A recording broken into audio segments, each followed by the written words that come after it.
sila may asawa or kahit single mom man sila at nakapag-asawa sila, kung sakit din naman sa ulo ng ibibigay sa'yo, hindi na lang.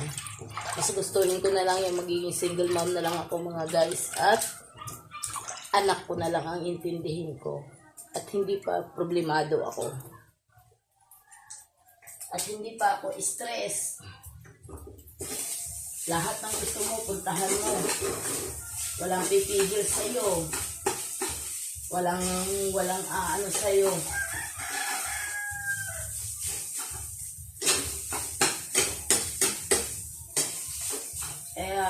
Kaya ang iba, huwag magsalita pag ang single mom, akala nyo kawawa. Hindi.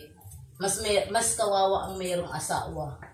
Dahil kung makapag-asawa man sila, or may kinakasama man sila, sakit din sa ulo ang ibibigay nila. Sakit.